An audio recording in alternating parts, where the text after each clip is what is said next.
Uruchi Omano, ụmụ ọdịnala Igbo, and viewers all over the world. Abịakwa n'ụbọchị tata bụ Orie n'oge awa nke eziokwu. Oge anyị ji awa eziokwu agba. All the hour of truth. All the truth you need to know as you embark on your ordinary journey. I'm inviting friends and well-wishers. As you are joining us, share the link. Invite your friends and well-wishers to join us. N'oge awa nke eziokwu. Maka ndị bụ izizi ha na-join the program a. Oge awa nke eziokwu. Nke ọ bụ mụ nwa bụ Ogbuefi EZE-ANA Ugochi na-anọ n'isi.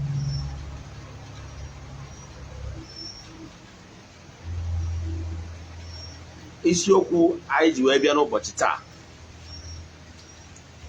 bụ Orie bụ kedu ihe niile kwesịrị ịma.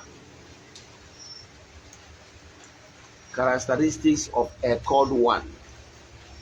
Ihe ga-abụ ọ bụla ọ na-eme n'ime ndụ gị. Then you need to ask questions. Ihe ga-abụ ọ bụrụ na signs of onye akpọrọ ọrụ. Ihe ga-abụ ọ bụrụ na ịpụ n'ime ndụ gị were ngwa ngwa were ọsọ were ije jụọ ese ka ị malụ na o nwere special assignment given to you. Akpọrọ onye ọbụla ọrụ n'ụzọ dị iche iche.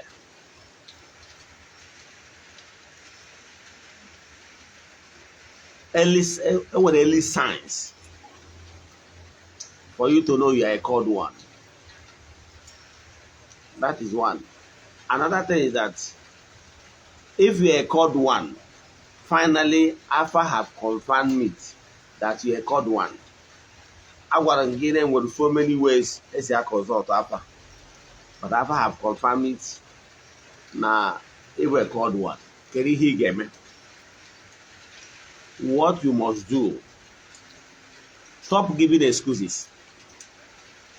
There is no way any giving excuses will solve your problem. That is our topic today. Mana before I get into our topic, echefuna no one aja anyị na-achụ kwa ọnwa nke ọnwa Ọgọst ga-ebido n'Ọgọst 6th. Ya bụ aja bụ aja ayiri n'igwe. Akọwago m uru ọbalụ bụ isonye na aja ayiri n'igwe nke anyị na-achụ kwa ọnwa. And we get a lot of testimonies. Is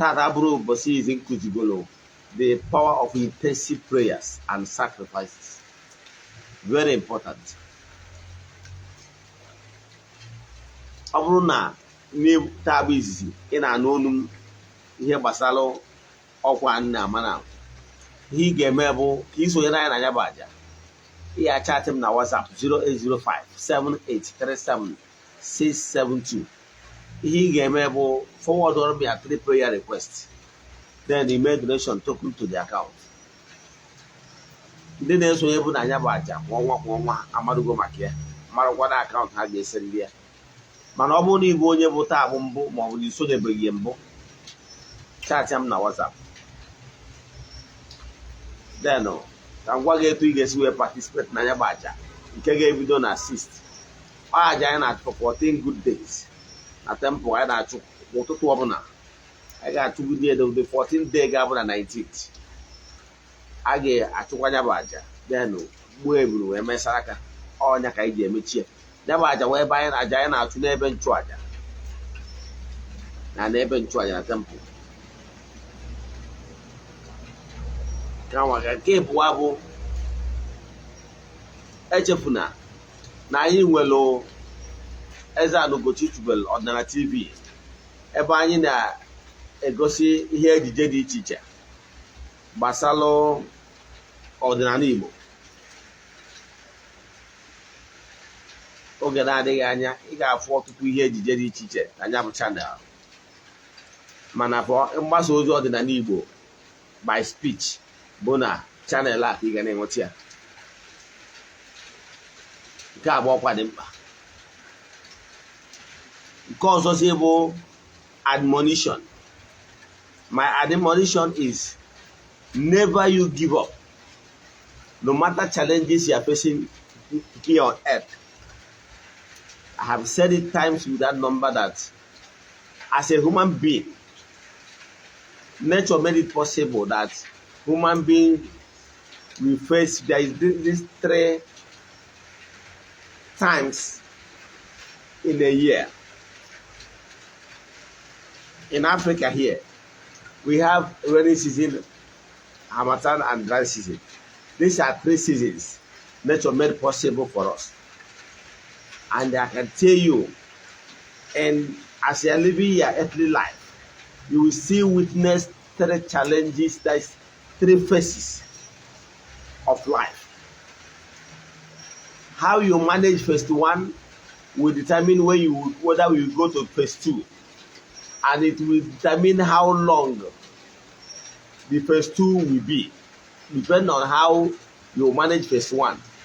The same thing with phase 3. How your phase 3 will be, depend on how you manage phase 2. Now, if you don't like what is happening to you, any challenge, any class, or any season, I want to with 3 seasons, right? Any season you find yourself now, embrace it with happiness. Learn the lesson you are meant to learn from that particular season in order to mature, to jump to the next season. Because in creation, jumping steps is not allowed. Any phase in your life is for a purpose, and there's a reason and what is expected of you to learn in that particular season. Believe in me, expo is not allowed in spiritual matters. You can take expo in earthly things, the way we used to see it in our climb here. But I can tell you, in spiritual matters, once you try to jump steps, you are exposing yourself to more danger. You get? So, in any situation you find yourself right now, try to make yourself happy, learn the lesson that is meant for you to learn at that particular state you find yourself. Because the lesson you learn from that particular state and that phase you are right now as we speak will help you in the next phase. Because if there is no testing, believe in me, there won't be any testimony. And if there is no challenge, believe in me, there won't be any champion. But the problem we are facing on earth now, people like shortcuts. You must pay your dues in every given challenge you find yourself at every given time. In life, you must experience, there must be time of abundance. I keep saying it. Yes, there must be time of abundance. You know why I want to digress a little for the topic? Yes, it's for me to lay foundation for you. Ordinary Igbo is not a magic that once you embrace Ordinary Igbo, you start reaping goodies immediately. Yes, for some people, yes, but for some people, no. You know why? Depend on the season you are already. If you are, some people are the season of the rainy season, the era of abundance, that is what they are expressing in their life right now. They have everything they look and they ask for.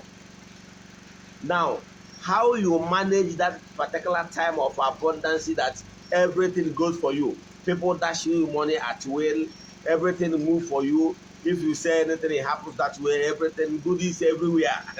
To the extent that you don't even know what to do with the amount of goodies that is coming to you. Yes, believe in me, the way you manage that time of abundance will depend whether in the time of harmattan and time of dry season, whether you suffer. You get? In plants, that is what we call photosynthesis.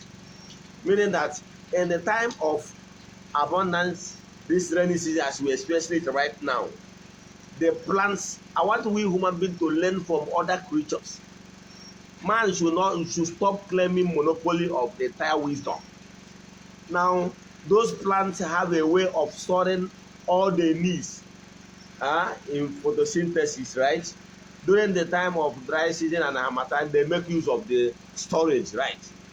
Now, what is happening to we human beings is that when we are, you cannot tell me that there wasn't the time you experience favor.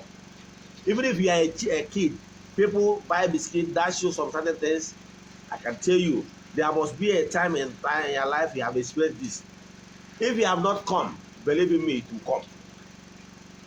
So in life, you have time of abundance, time of preparation, as in what you make use out of that abundance. Yes, that is harmattan.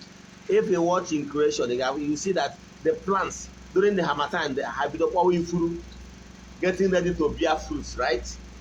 That then when time of dry season, every grass will just die off. That is three phases in life, and every human being, once you are here on earth, you must experience it.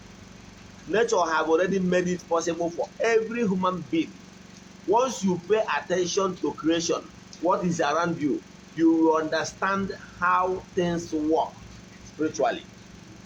I can tell you for sure, as I'm admonishing you this night, that man runs into challenges of life because man refuses to adapt and live according to laws of nature. You get? And sometimes when man they can want to nara akụ nna ya n'iyi, then lavish all the grace, time of abundance, he will come back to start blaming uncle, blaming one person or the other. But I can tell you, no uncle or no any other person will help you to squander that time of grace except you give a hand to it. That is my admonition this night. Our today's topic is this: as a called one, you are called one, believe in me, the challenges, this three phase, you must come across it. But as a person that was called for a special purpose, expect to have it more. Even when people, whatever people does and they escape from it, believe in me, you as a called one, you will not escape. And as a called one, stop looking at other people are doing it. Other people are doing it is never an excuse. What are the signs you will be seeing?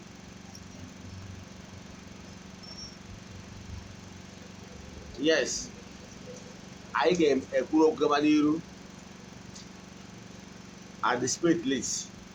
Ọ bụrụ na at the end of the program, then I gbazie egwu. Yes, that is how the spirit leads tonight. So no opening dance this night, but at the end we do that. What I can tell you is that if we are called one, bear it in mind that it's not going to be bed of roses at the start. That you are a called one does not mean that you will not face these three seasons in life. It's natural seasons.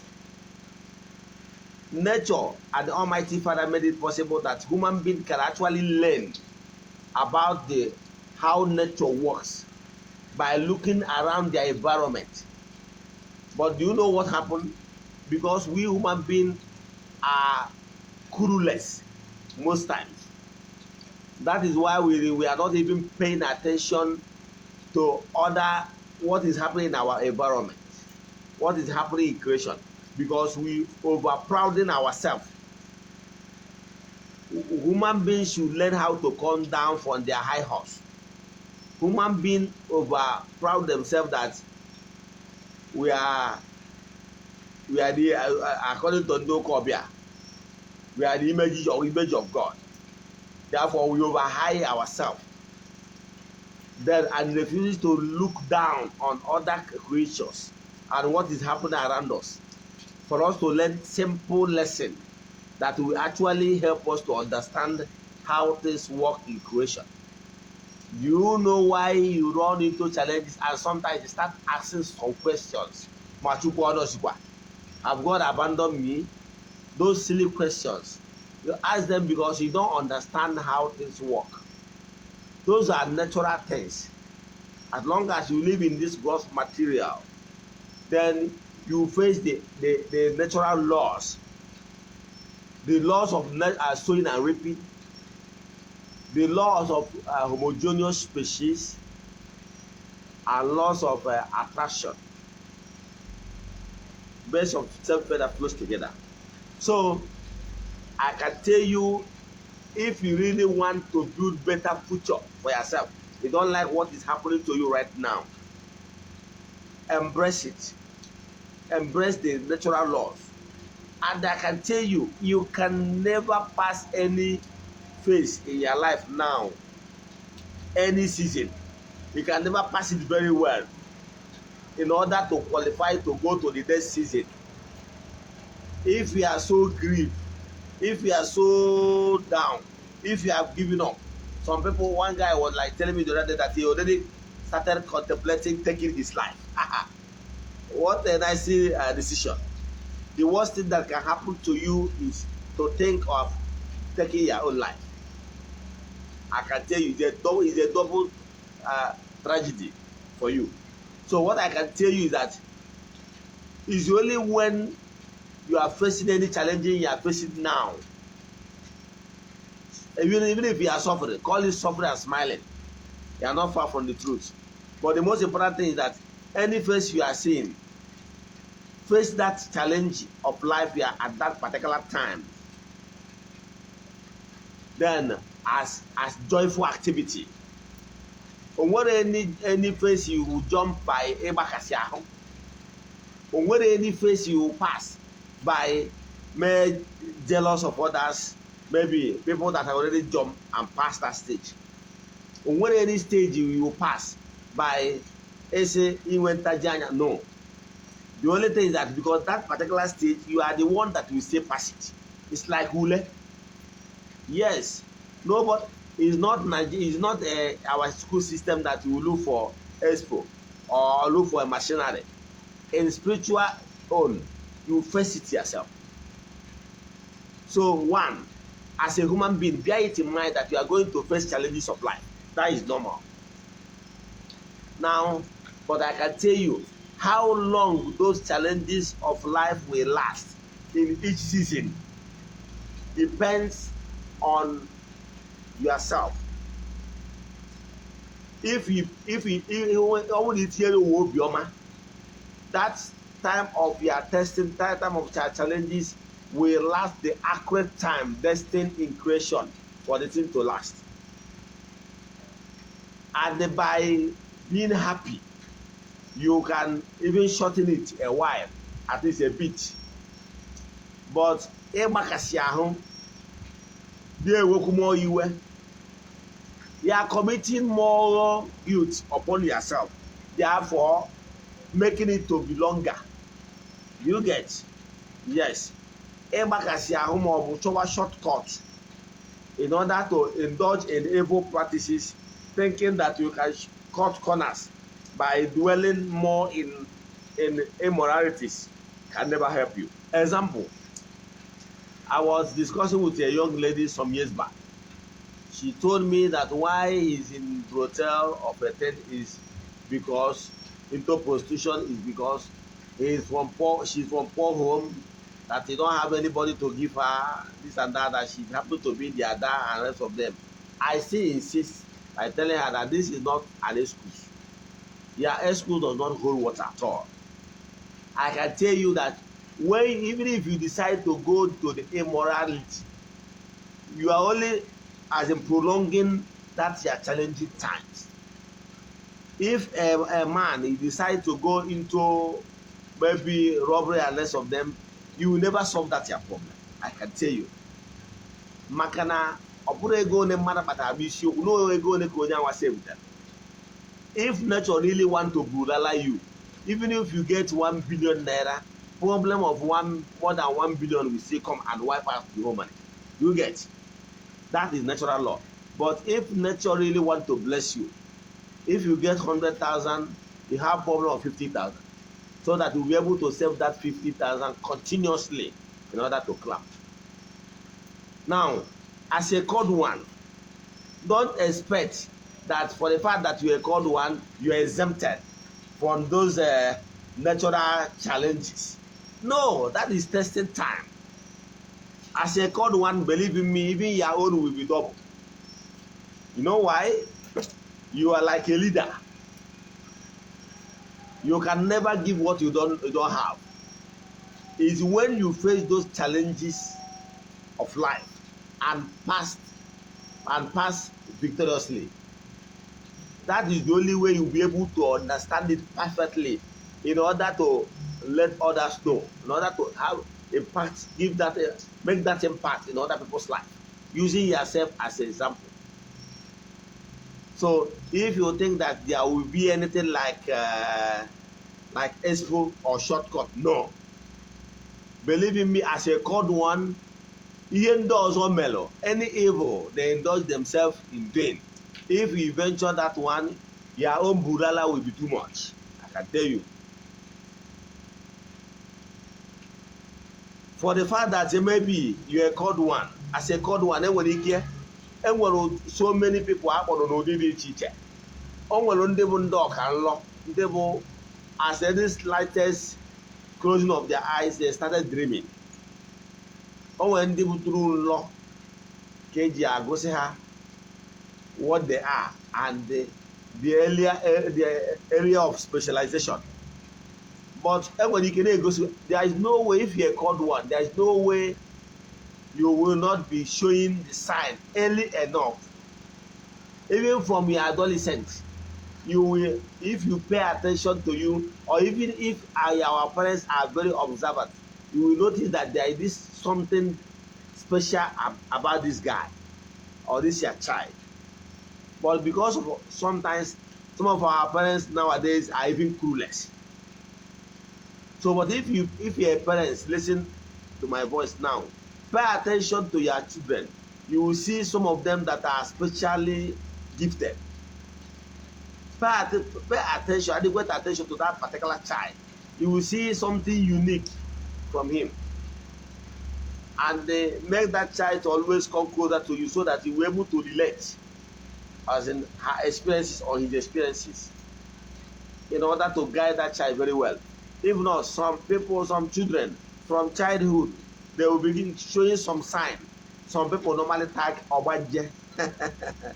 Some children, if they start giving that signs, the parents, because they really front and back, they will start taking that particular child to prayer houses, to some prayer houses and funny places. I can tell you, some of these children have lost their natural gift by visiting those unholy places, because of those evil people in charge of those areas visited. Like I always say, a called one is a called one. Whether you are working as a pastor, as a prophet, or as a dibia, a called one is a called one, because onyinye amara Chukwu remains the same. I keep saying it, that the gift of God Almighty remains from him, because every power flows from him. So therefore, all Chukwu okike na-akpọ mmadụ niile ọrụ, mana enwere ndị akpọrọ ọrụ n'ụzọ dị iche iche. Enwere ndị ji double ration, enwere ndị ji double ration. Example, na ngwuru dị iche iche, enwere ndị akpọrọ ọrụ dị iche iche. Echefuna na ngwuru ọbụla ebe enwere aka ji ọfọ, enwekwaziri aka ji akụ. Ịghọtara ya? In some cases ọ dị like that. Maka na aka ji ọfọ jidere ọfọ, a ga-enwe aka ji akụ ga na-eweta ebulu na ọkụkọ aga na-egburu mmụọ. Ịghọtara ya? O nwere ngwuru ọ dị like that. Nwekwa ngwuru ọ ga-agha ịpụta, ofu onye abụrụ ojide dual personality, ojide ọfọ jide akụ. Ịghọtago? In some cases, enwere some pockets of some from families all like that. All the aka ji ọfọ ya ma aka ji akụ. Ịghọtara ya? Mana enwere ebe ekere eke onye abụ aka ji ọfọ onye abụrụ aka ji akụ. Enwere ndị dị iche iche akpọrọ ọrụ n'ụdị dị iche iche. Echefuna na enwere 4 cardinal elements: the sun, moon, star, and the sun family. Then enwere the air, the salamanders. Then enwere the earth, the gnomes. Enwekwa the mammals and the water sprites. Enwere ha. Then enwekwa the herbs. The herbs were those elements in charge of plants and the flowers and rest of them. And the other elements, there were so many of them, are too numerous to mention. But what am I picking here? What I'm picking is this. One, na-enwere ndị dị iche iche akpọrọ ọrụ n'ụzọ dị iche. Enwere ndị bụ n'ọmụana kpọrọ ha ọrụ, that is ọdịnala kpọrọ ha ọrụ. Ịghọtara ya? Etu anyị nwere ike isi na ịfụrụ ndị ya asị onye asị na ya bụ nwa mmiri, onye abụrụ nwa ala, onye abụrụ si na ya nwa ikuku, onye nke asị na ya bụ nwa anyanwụ. Ịghọtara ya? Ọ nwere ike ọ bụrụ uche gị adịbụrụ n'ụdị afọ a na-aza ihe afọ ndị na-aza nwa anyanwụ. Ịghọtara ya? Ụfọdụ asị na onye anwa dị ala, ụfọdụ asị na ọnwa ala, and so many and so. But the truth of the matter is that mmadụ nwere so many link mmadụ si ya wee bịa na ebe esikpọ mmadụ ọrụ. Ọnya batara ndị oyibo maka ya nwekwara na-enwe characteristics so ndị ọbụla. Ọnya batara na-enwere ike na-agwa gị na-enwere other zodiac signs. Na ndị zodiac sign a na-emekarị etu a na ndị like mụ nwa abụ Sagittarius. Yes, because I was born December 1. Now I agwa gị na-enwe characteristics of the Sagittarius people. Now and rest of and so on and so forth. About so they go back all the zodiac signs and rest of them. Then I go back then the characteristics of other things you will consider. Though you say okay, no one have some why, no one mechanic and rest of them and so on and so forth. So but any now characteristics so ụfọdụ ebe ihe so mmadụ wee bịa ụwa.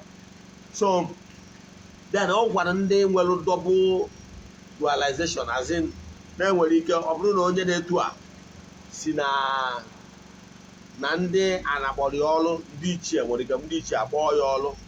Then ọ nwekwara ike ọ bụrụ na nne ya bụ onye mmiri, therefore o nwekwa connection with the water people. Then nwekwa ndị bụ na actually nọ ndị ichie kpọrọ ha ọrụ, however maka ihi na ha nwere link with ndị mmiri and ọ na-arụzi ọrụ, he will start linking himself with other elements. Example, ihe nji like ịma atụ mụ na ichefuo ihe nkọrọ na iche na-atụ mmalụ.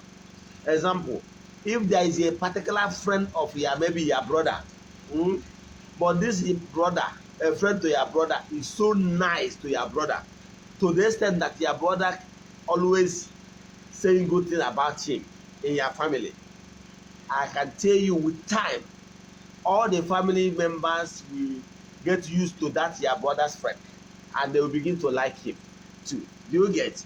Before you know it, that your brother friend will become friends to all the family members. The same thing if you are from what this particular element is so strong with you, by developing your spiritual sagacity and spreading your tentacles with time by Echuaja and linking up. Only about personal relation, you will start linking with other elements and the other, making more friends with you. Yes, don't tell me. That's why I don't normally like to marry. What is my element? What do you want? That's why it's not necessary. Build your spiritual strength. I can tell you, it's just a matter of time. You will be friends with all the elements. And believe in me, you can even on the salamanders. The salamander has sent the message. You got that? Yes. Because of that cordial relationship you have built with all the elements, because those elements that are in chain, all of them work for the glory of the Most High, the creator of the whole universe. You get? Now, as onye akpọrọ ọrụ, enwere particular element dị more active where you were born. Yes. Now, ndị ahụ abụgoro ndị ya elements. Now, as you are growing your spiritual strength, you are making more friends, and even some elements will like to work with you. Now, ọ bụrụ na ị nwere ike bụrụ onye na-alọta nlọ, o nwere ndị ga-awụgo ha na-alọ nlọ, inwe ike na-afụ onwe gị ebe a na-enye gị ọjị na nlọ. Ka achọrọ m iji ndị na dreamers wee maatụ. O nwere ike ife ebe a na-enye gị ọjị na nlọ, ma ebe ị na-eji ọjị wee na-aga ọfọ na nlọ, ma ọ bụ ebe ibu ọfọ na nlọ, ma ọ bụ ebe ịfụrụ onwe gị na mmiri. Enwere ike ifu onwe gị asị ebe ị nọ asị n'iwu eze nwoke ma ọ bụ eze nwaanyị. You find their house na-enwere other merits ndị nọ at your service. Maybe you find yourself, with that condition, onye gosiri gị n'ịbụ somebody bụ mmadụ eji okwu ya agba izu from the marine link.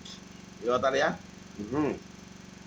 Ị nwekwara ike ịfụ onwe gị ebe ịbụ onye ji maybe mgbọrọgwụ na mkpa ahịfịa wee na-enyegasị ndị mmadụ ndị ahụ adụrọ, ma ọ bụ n'iwu onye fute onwe gị ebe ị na-ekpere ndị mmadụ ekpere, ma ọ na-ekwubi okwu n'isi ndị mmadụ ọ na-eme ihe niile. Abụ ihe ọ ga-abụ ị na-afụ na ya life, ị marụ na ọ dị possible n'ịbụ onye akpọrọ ọrụ. Ị nwere ike mgbe ụfọdụ na-afụta onwe gị ebe ọ ga-abụ na-enwelu kiosk, kind of kiosk. Ọ bụrụ gị wabụ onye ga-abịa kwuo okwu ihe niile dere ji, ma onye na-afụta onwe gị ebe ihe na ọ dị ka ịfụrụ onwe gị asị leader ma ọ king. Understand? Ụdị ihe dị etu ị na-afụta onwe gị n'ụdị nlọ like this, ị marụ na ị na-edere consult afa. Enwere so many things nwere ike ide eme n'ime ndụ gị kwutu n'ime ndụ gị anwa.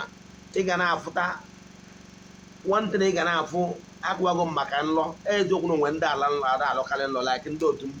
Ana m alọ nlọ once in a while, mana nlọ ga-eme. Yes, nlọ egosi m na ihe dị etu a na-achọ ime ọ ga-eme, and o mesigana a ga-abịakwa gwa m na nlọ a nlụrụ ụbọchị dị etu a last 1 month, last 2 weeks, n'ọta ka ihe dị etu a mere n'ọta ka o mezuru. Mana ihe ọ na-emezi ụlọ nwere ike nlọsi adị nlọ anwa mpụta ekwubie m okwukwo na rivers ya dati ihe anwa nlọ na nlọ. Ihe ọ ga-emezi ihe ome ihe a na-akpọ symbolic redemption. Enwere ike nlọ ahụ ebe m merụrụ ahụ, enwere ike adozie m na in the world of physical. Enwere ike either na m miss step, enjoyed myself, maybe obere ọbara pụọ and something like that, and o megha na-agwa m si n'ọkwa nla ahụ lọrọ ebe m merụrụ ezigbo ahụ n'ọnya symbolic dị ha that one is gone. Mana nke na-emekarị more often bụ ịnọ trance, ka abụ nke na-eme more often, and nke a mee mfụ a na trance anwa a matter of days, weeks. Mgbe ọ na trance mee trance adịghị ete aka ka nlọ. Yes, agwara m ụnụ na mgbe the new living house of Ogbuefi EZE-ANA Ugochi tubelu m nlọ ebe mkpọzie 8 years ago, mesịa manifest after 8 years, because that one is a dream. Yes, that one was a dream then. Mana ọ bụrụ na trance nwere ike egosi m that trance within days and weeks. You know why? Nlọ bụ ihe ka nọ na the spiritual realm. Ma why trance is because in the dream, the spirit, the earthly clock has the spirit have a kind of detached from the body. The earthly body clock that is the body that is weighing him, the spirit down.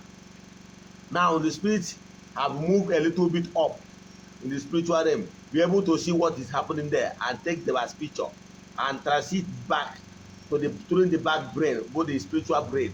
When we get lawyers and law, mana trance, you are half awake.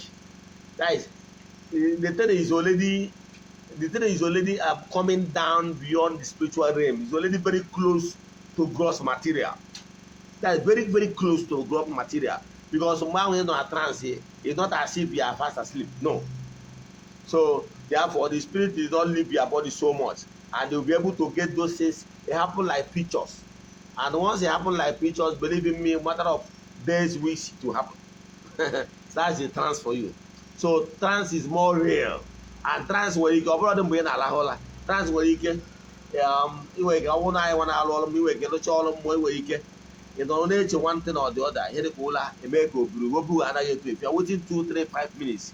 You're there 5 minutes just waiting few minutes and a minute it will just go and you get yourself back. That is trance.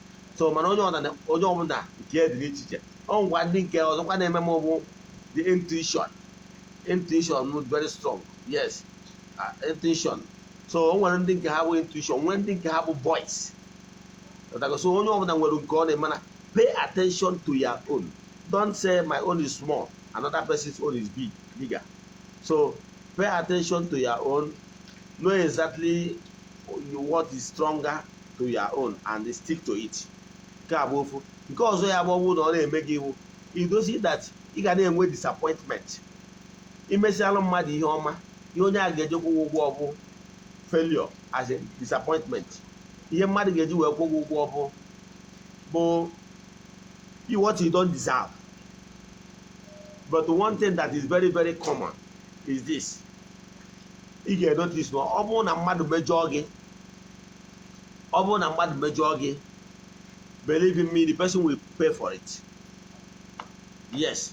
Ọ bụrụ na mmadụ mejọọ gị na ụdị na ya mewuru ya, mmadụ that intentionally, the person hurt you so much and the thing will take you so much and enwere ike ikwubi okwu ma ọwa anya mmiri apụọ gị n'anya maka ihe ahụ onye merụ, believe in me, the person will not go scot free. Eji myself wee gbala. I don't think in this life na onwego onye mejọọ m ọfụma o wute m mbarịrị. O nwere ihe nwere mmadụ nwere ike mejọọ m etu a, I wave it. Mana ọ bụrụ na mmadụ mejọọ m o wute m to the extent na ọ kọsụrụ m sleepless night, or maybe na after causing that sleepless night for me na onye a mejọrọ m if you just mejọrọ ya again, sorry, excuse me, go at about it. So ma ọ bụrụ onye a mejọrọ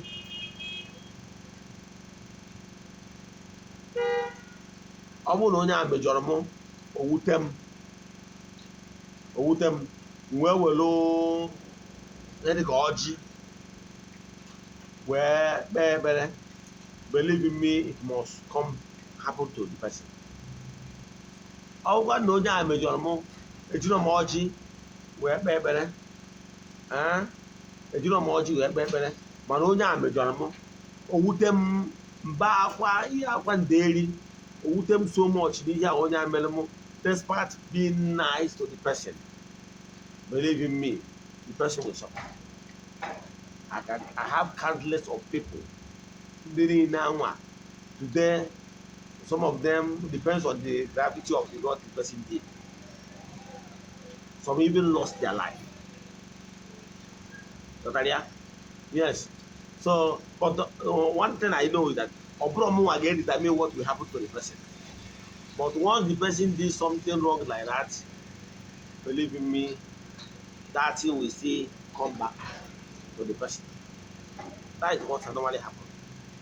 That is what normally happens. So what am I saying?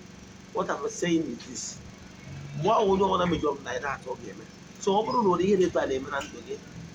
Now, mother majority, people who is so young or then all the likely new one call. Open the method says. Most of the time, you never have to go. You never have to have one do to. You never have to have one do to. So we hear to an make need a cause what happened. More Bruna na a cause what happened. More we need your ministry. More we need your fuebe. More we need your fuebe. The pastor. More we need. I still need my call. More need your fuebe pastor more here. I still need my call. So, can they malu? More one day we keep put on also. More one day we keep put on. I sing in na new one call. Excuse me. Sorry. Happy is there about. Happy is there about. Hello. Happy is there about. Happy is there. Look at back help me. Sorry for that distraction. So now. Ọ bụrụzie na ọ dị etu anwa ịma na ihe ọzọ nwere ike ime bụ na ị bịa na notice na ụdị ihe a na-eme gị malụ. So ụdị ihe a na-eme gị ma na iri ma ọ na ijego n'afa agwa gị n'inwe kọl ma ọ bụ na ndị ụka agwago gị n'inwe kọl. Sọpụrụ eji anyị afụzi oke. So ma ọ bụ na ụdị ihe abịa mee etu a mgbe ụfọdụ iwere malụ n'inwe kọl mmụọ kwanụ n'ihi na abụ ị na-aga n'ụzọ onwe oge ọ ga-eru oge ọrụ gụrugwu ọfụma ọfụma onwe oge ya agawa n'ụzọ ebe nwaanyị ndị mmadụ ga na-akpọghị eze nwaanyị ọ bụ iwu nwoke ndị ma na-akpọghị eze nwoke ma ọ bụ onwe gbuo ya akarịzi ọnwụ na ọdịgo tudan onwe ga nakọta fụ ya na-asị ka ịpụta na ebidobere ọrụ gị. So mgbe ihe ndị a na-eme ị na-ediri kọnsọlt afa agwụgo gị sayensị ị ga-eji wee ma den sayensị ọzọ ị ga-eji wee masị bụ ọ bụrụzie na sayensị ọzọ ị ga-eji wee masị bụ na ọ bụrụ na ịbịazili na-enweta ara agwa gị hedeta ịmago na inwere kọl gbasịa afa ma ọ pasa agwa gị na inwere kọl den ịmago na inwere kọl den ajụjụ ọzọ ndị mmadụ ga-ajụ yes na ha agbaghị afa agwa ha na ha mere kọl nwere kọl mana dị problem ha nwere bụ na ha chọrọ ịlụ. Nke bụ eziokwu bụ na o nwere ndị agwụ ha bụ o depend the level of your agwụ. O nwere ndị agwụ ha bụ obere agwụ agwa nke na kọl dị n'ụdị na ụdị. O nwere ndị akpọrọ ọrụ na ha ga-abụ aka ji ọfọ ngwurube nna ha. O nwere ndị akpọrọ ọrụ na ha ga-abụ aka ji ọfọ bụrụ na ha bụ dibịa mana abịa na ngwuru ọ na-enwe onye nwere ike ịbụ na onye nwa bụ okenye na-ezi ji ọfọ okenye ngwurube nna. Onye ga-abụ ụmụnne ndị ọzọ jegoro ebe niile ha jere ịbata isi abụrụda na ịbatago iweta ha ọdụ gọọlụ ha ọfọ ihe ọma na-eme ya bụ onye ga na-egbutu ngwu. Ọ bụ onye agbara ọrụ n'ụdị nke nweje ndị akpọrọ ọrụ ka a bụrụ ndị ga-abụ ọha abụ aka ji ọfọ nke ụmụnna ha. O nwere ndị akpọrọ ọrụ na ọha bụ aka ji ọfọ nwere ike onye ahụ nwere ike obie long life. Ọ bụrụ na be anyị onye na-efe ana ịma na ana bụ mmụọ yes ebe a dọrọ anụ obodo yes onye na-efe ya bụ the oldest person then onye ga-efekwa ihu arụsị ga-abụ the oldest person. So o nwere ike ndị ana eluigwe hapụ long life ka ị nwee ike iru okenye ka ị nwee ike wee fee ana ndị a ma ọ bụ ana ma ọ bụ ihu arụsị bụkọta ebe anwa ịnọka chi priest ihe ọ mawụ ọ bụrụ gị na-eme ndị mmadụ yọcha anyị tidoro ha ọfọ si ya gazie aka ji ọfọ ka ewukwa onye akpọrọ ọrụ n'ụdị nke m. Mana enwere ndị akpọziri ọrụ ka ha bụrụ world evangelist. Enwere ndị akpọrọ ọrụ n'ụdị na ha ga-azụ ndụ ndị mmadụ naizi awụ ndị ọbụla ndị oyibo asị na doctors without border ndị ga-agwọ ndị mmadụ si mba dị iche iche na obodo dị iche iche. Their calling does not depend in their own clan alone. N'Ugochi ụwa na-ata mbụ ama na enwere ọtụtụ ndị mmadụ ndị abụrụ ndị Igbo ndị bụ ndị Edo ndị bụ ndị Delta ndị bụ ndị Kogi abụrụ ndị Igbo anyị na-alụ na na-arụsị ọrụ ma gaa. So that is it. Mana o nwere ndị wụ n'aka ji ọfụma n'ọtụ olu dị afọ dị clan and so enwere onyinye amara dị daba ndaba ma ọ dị small nwere etu ndị nke dị. So kọlụ ụdị agwụ ị nwere ditaminere ma agwụ ga-abụ isetụrụ ya ọkwụsị. Yes awụ na iwu onye agbara ọrụ mana enwere ike ọlụgo amacha ọchabụrụ mana enweghị eli said mana agwụ ebidogowara ji njeba ịgwa gị nwoke gị kwado ọkwa atụghị anya n'aka gị n'ihi ebido gaziri ihe mana ibidobeghị ha na-agbanyere obere stọd. O nwere ihe anyị na-akpọ ekwem agwụ.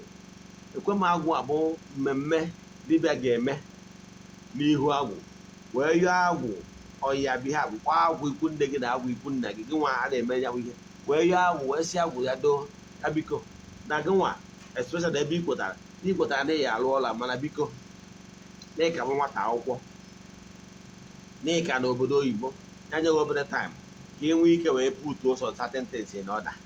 Nke a bụ just ile ọma ya is buying time you buy more time. Ịghọtara ya?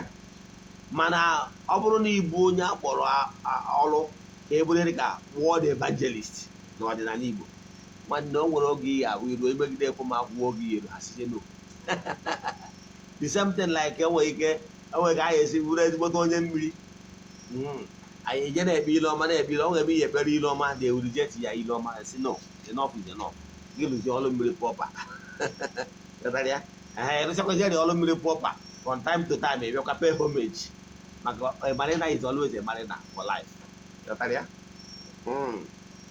then ihe ọzọkwa m na-ekwu okwu ya bụ ihe emekwa awụ o nwekwara ndị bụ na agwụ ha bụ obere agwụ ndị agwụ famili nwere ike ịlụ agwụ n'ọgụwaji ahụ akaja ọhụ famili be nna gị ịlụ agwụ ịlụ agwụ ma ọ bụ mee ekwe m agwụ ma hazi ihe dị na agwụ edere ịbụ dibịa ịma na m gwara ụnụ si ụnụ na ọ bụrụ ọgwụ onye lụọ agwụ ọ bụrụ dibịa gadarịa yes agwara gị na-enwe ụbọchị m gwara gbasara agwụ agwa gị na-enwere agwụ nwere ụdị dị iche iche enwere agwụ nkarụmụzụ enwere agwụ azụmahịa enwere agwụ gbọrọgwụ na mkpaahịa enwere agwụ dị iche iche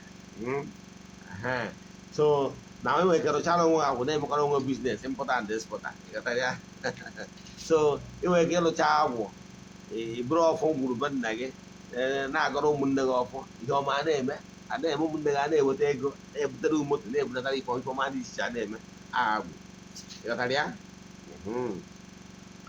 mana o nwere ụdị agwụ iyi enwe agwụghasị no na agwụ nke gị abụrụ sọ ka imedo agwụ ghara ịrụ ọrụ na o nwere ike ọ bụrụ na ọ na-aka gị ka a ga-esi wee zụọ imirikiti ndị mmadụ ndị ị ga-ekwubiri okwu and ndị ọ bụ nọọsụ gụnwa ga-ekwubiri gị okwu as ọdịnala evangelist so ndị na-eto ha nwere ike na-akụ ọta na-asị Chukwu gịnị mezi eji gbakọta ha azụ akwa ha na-ebe ga-eme abịa na-apịwa gị azụ ka ijee n'iru ọrụ gị iwe kwubiere gị okwu ịghọtara ya iwe na iwe ka ọrụ nwere ike bụrụ nwaanyị a na-enye gị eli saịn eju na ịma alụ ọrụ ma ọ dị chọrọ ije ụka na ọdịnala dị ewuzi n'ụka na-ewuzi na ọ chọrọ ya ya n'ụlọ ụka ịjụ na ihe arụ ya na eli saịn ahịa enyere gị ihe a ga-eme achọ n'ofu fine boy achọ n'ofu fine boy were enye gị were pịawa gị azụ that fine boy ya nwere ike ịwụ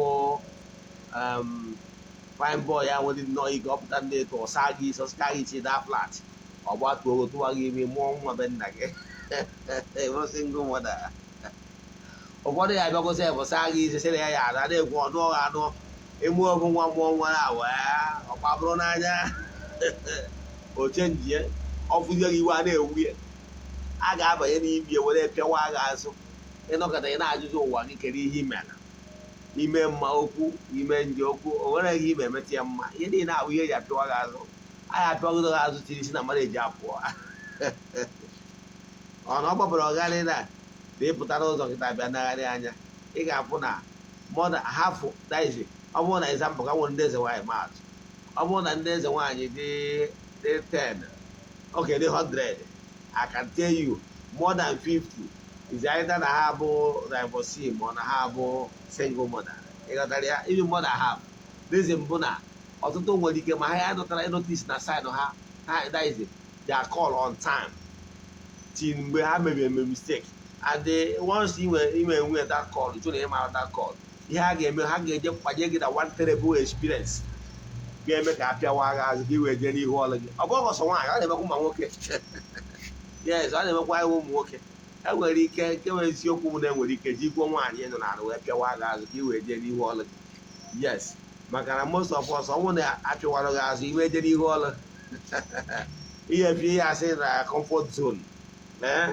tiri ejizuo onye apart ya partner napụ datịna na-enye joy o nwere ike ọ bụrụ na ị na-enwe mpụta ịbụrụ nwoke akrashia biznes gị ịkpọghazi afịa ọ dịka ịkpọ ọsana nsị alụ ọrụ ibe gị ọrụ nke ha achake alụ nke ha ma aga why because na igwetabụ na ị ga-alụ ọrụ gị ihe na-achọ ọwụ dibịa alụ ọrụ ma ọrụ ka biznes nga ka mgbada n'ime main market na ịga n'ime main market ihe dị gị mkpa ọ bụrụ ka ya edoziere gị agwụ ka ebe adị ihu ọrụ gị n'afọ alụcha alụ ọrụ ọma aga mana alụ ọrụ ndị ọzọ nke ndị ọzọ aga maka na ndị ọzọ ọwụ nke ha wụ jos edoziere ha ọnọdụ ejerewa biznes ha mana nke ha bụrụ ka edoziere ha ọnọdụ ka ichi ya to main market ọnọdụ nke onwu edoziere ha ọnọdụ gị jee n'ihu agwụ ta alụcha nke ndị ọzọ ga nke ha ma aga outside eji anya agbara ọrụ. So ọ bụrụ na ị na-afụ ụdị mpịawa azụ niile and enwere ike if care is not taken, a ga-emegide ogo nasịa gị ego niile anyị eji. Ịbụrụ nwaanyị enwere ike emegide small business anyị nwere ego agwụ, a ga-emegide gị dị broke, ma nwaanyị ma nwoke ịdị broke tie tọtọ. Mgbe ahụ etizi tọtọ ịgba na karaba nnukwu obodo lụtara ya. Ụdị ihe a na-eme gị ịma na igwe gị na-ebe akwa ọdụ ka gị gbuo onwe, mana nwanne egbu n'onwe gị. Ihe m na-achịkọwalụ gị bụ na ya mana let me give you guys some clue. But like I always say, my mission is to help people live better life. Now, ọ bụrụ na iwu onye akpọrọ ọrụ and truly n'eziokwu na ezi asụsụ na-echọrọ ịlụ ọrụ a, ka m gwa gị etu ọ ga-esi wee dịrị chip. Ofu onye nwere ike isi m na-agbọrọ ya ọrụ mana na-eji gbacha afa agwụ ihe ya ebe, mana nke bụ eziokwu na enwere ụdị ego a na-agba afa. Ọ na-akọ ọta na-ebe akwa si ya no na ihe ị ga-eme ka m bunye gị uche. Dịka m si ekwu, my mission is to help people live better life. Na ihe ị ga-eme, ihe ị ga-eme bụ nke a. Ebe ọ bụ na ijiri ego mana ị chọrọ ịlụ ọrụ, iluo kpọọ ya ezumezu, jee gọọ ọfọ, jee follow that method m gwara gị. First year is jee gọọ ọfọ for 21 days. Your prayer point should be, ma ezumezu ekwetago m isi okwu kpọrọ m mana ejighị m ego, direct me to the right person ga-edu m n'ụzọ ije a. Onye ga-ewepụta obi ya wee kụziere m ọrụ, onye ga-ewepụta obi ya wee haziere m ọnọdụ. Onye ego ọnụ ọbụla mmejina ikpesi ekpere yọọ chi gị ya duzie ụzọ link ya to the right person. Ihe ị ga-eme wụ link ya to the right person. Ma ị ga-eme ịfụ ya bụ dibịa ahụ ị chọrọ ijere nke ya ka ọ bụrụ ya mentọ. Iruo isi na dibịa ya rụọ ọrụ lụtara ya, isi na dibịa ya rụọ ọrụ mmiri, ma ọ ya kpọtụ ọrụ uchi gị, ma ọ ya mere gị nka, ma ọ ya mere nke ọzọ. Ọ gbasịalụ gị afa mgbe ya na-echọrọ ka ị gbaa ọsọ agwụra bie ka ọ bụrụ ya mentọ. Ịma the problem e nwere na ọgba ọgbọ nwere mpako, ọgbọ nọ na high horse, ọgbọ ekwetara na ha nwere ike ije mụọ ọrụ ka mmadụ kụziere ha. Nke bụ eziokwu bụ na mmadụ na-enwe nna ọrụ ma ọ bụ nne ọrụ ya. Ka mmadụ ga-atụ na agba ochie, all the prophet of the old nwere their mentor. Moses coachiri Aaron, Elijah coachie Elisha,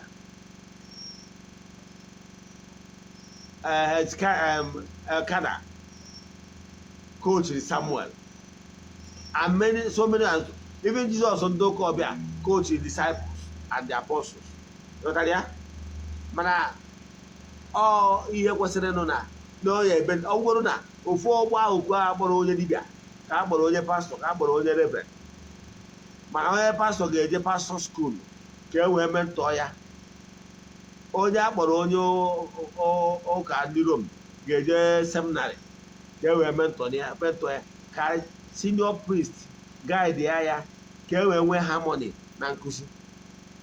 Mana ime ihe nwere n'ọdịnala, enwere ndị ọkụrụ ọgwọ, enwere ndị, some not all, enwere ndị ọkụrụ ọgwọ that they fuse out of their ego. Ọ ya pụtasị gị na ya nwere onye ya mụrụ ọrụ n'aka ya, asị bụ na ikwu na onwere onye mụrụ ọrụ n'aka ya. Ọ bụrụ na onye abụ na onye si n'elu, ọ bụrụ eziokwu. Mbụrụ na ọmụnwa bụ onye sịkọrọ ikwu na enwere onye mụrụ ọrụ n'aka is enough for me to run away from you. You know why? Ọ bụrụ na ị mụrụ ọrụ n'aka mmadụ, ị ga-abụ ị ga na-emegharị mistake, were ndị mmadụ na-eme try and error.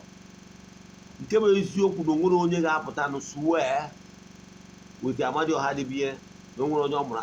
Onye ahụ ị na-eje na social media na-ege ihe ọ na-akụzi, ọ na-akụzi ihe inyocha ije put onye to practice, onye ahụ ya mentọ ọlụ ka ị na-amụ. Ọ bụrụ na nna gị bụ dibịa mana ya grandfather bụ dibịa, mana ị na-enyere ya aka, ọsị weta nke ọlụ ka ị na-amụ. Yes. Eziokwu na nna gị relative gị out of pity na onye nke ka ọ naraghị ego, ọ naraghị ihe eji agba ọsọ agwụ, mana ọlụ ka ị na-amụ. So stop saying na onwere ebe ị mụrụ ọrụ. Ị nwere ike ịnọ na grupu nke ihe izutere stealing, intelligence stealing, izuru ihe onye a na-akụzi, ije na ya platform. One of my friends na-ebe akwa the other day, ihe ritual o kụzichara nya ka ofu onye ọzọ ji eme vidio the same ritual kụzi ụka the same thing. Ọ ha na-afụ na social media. Ọ pụtakwa edosi na onwere onye ọ bụrụ ọrụ n'aka ya. Onye who is fooling who? Iweruzie ndị mmadụ na-eme trial and error. Mana ọ bụrụ na ị nwere onye wụ ya mentọ, ịlụgide ọrụ ụfọdụ ọgbado gị, igwe onye ahụ si adịkwa ọ gwaghị mee etu a, mee etu a, mee etu a. Ọnya ka eji eme mentọ, ọ bụrụ na ị maghị. Ọ maka ihe na ndị mmadụ a na-ebe nzi down ụtọ ọrụ ọfụma bata na eji nwekwa aka everywhere. I thank God for Ghanaian religion, African traditional religion. They still maintain their priest, their judges. Under the now under the umbrella of African traditional religion. I will go nickname Ghanaian religion. Their priests, their judges, on the core ordinance. No call for no. Pattern nkuzi ha ga-eji wee bụ one. Mana maka ihe na ndị ụfọdụ ndị dibịa na-eke against mentorship kụzi wee na-ada. Ụfọdụ ya asị na nke a dịrị mma, ụfọdụ asị even na social media sometimes iso ọtụ ndị mmadụ dị confused. Onye ka m ji agwa ndị mmadụ kpee ekpere ya ọchị gị, ịmara onye ị chọrọ na-eso ofu onye ma mmadụ na-abụ ị ghara ịda akọsụ onwe confusion because ọ bụ na ọtụtụ ndị mmadụ enwere mentorship dị afọ ihe sọrọ onye ọ na-ebekasị ịghọtara ya na-akọsụ confusion. So a ga-enwerịrị adọrọ harmonize. Onye pụtara ụfọdụ ndị mmadụ na-emere ndị fọrọ na-eme na mana ọgụnwa onye aghọrị ga-agba because ị na-ehel ndị mmadụ na-agwa ya na ọbara ole gba ọsọ agwụ abụrụ abara uru. Ọ bụrụ eziokwu, ị ga-enwerịrị onyinye amara mana somebody will put you through. That is normal thing. Mana ụtọ na-adị amụzi ọrụ ndị mmadụ even na enwere ọ dị surprise even my big gen bịa nwee problem. This is a brand new gen. I can go last year.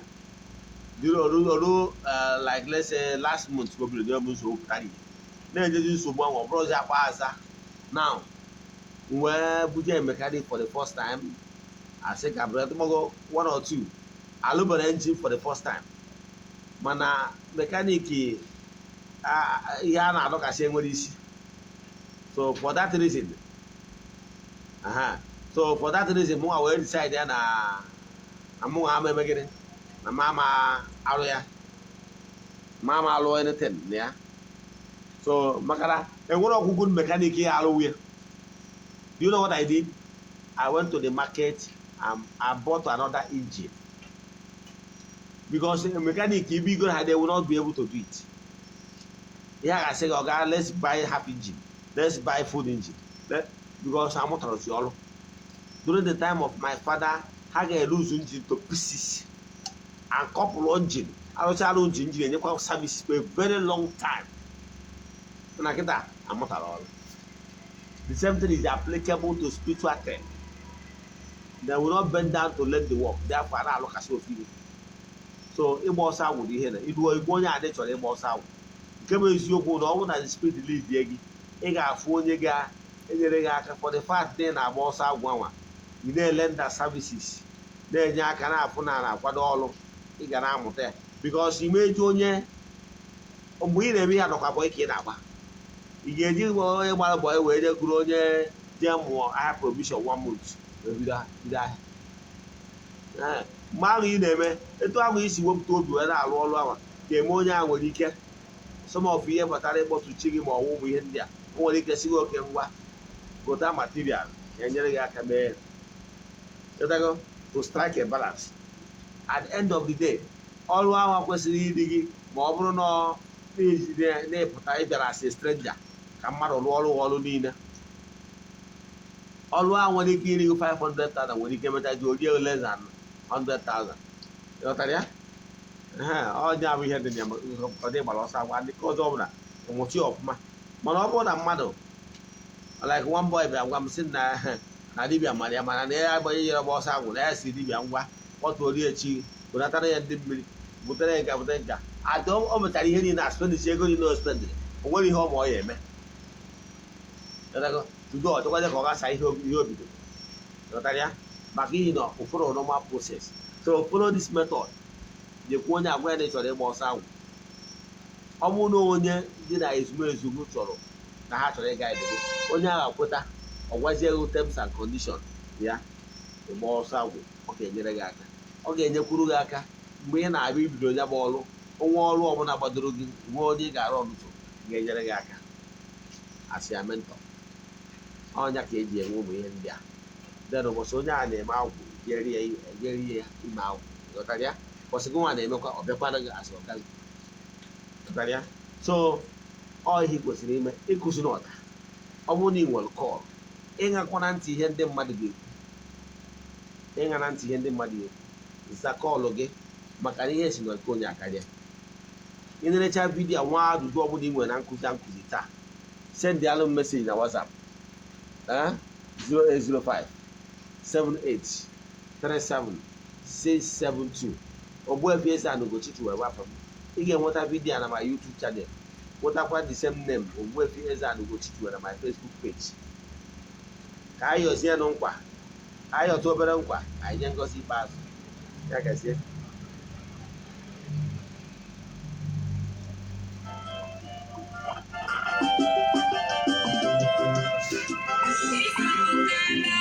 Chineke izuru keme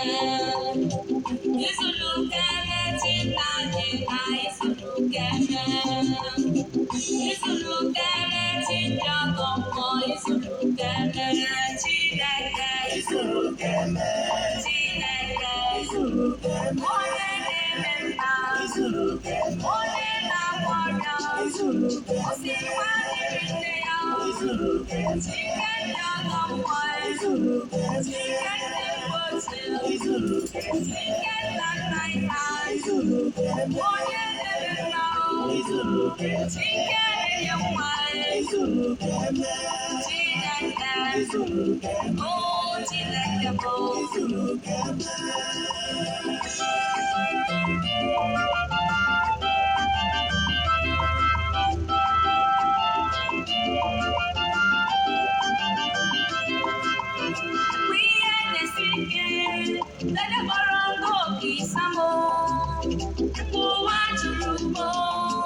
Igbadolo senye maka mgbali ụwa mabugo inyere ebe mgbaba siri ike Chineke nna ana m ekele gị nara na-ekele m Chukwu nara n'otito m abụ otito juru mmadụ iyi na-emere mebika ike nkwaba m izuru keme Chineke izuru keme Chineke izuru keme Chineke izuru keme Chineke bụ izuru keme onye na-eme izuru keme ka anyị tọbili ebe a n'aha Chukwu okike nke pụrụ ime ihe niile onye ike niile si n'aka ya bịa ekwubie m okwu ngozi n'isi ndị niile friends all over the world ebe ọ bụla onye si were sonyere anyị n'ụbọchị taa n'aha Chukwu okike nke pụrụ ime ihe niile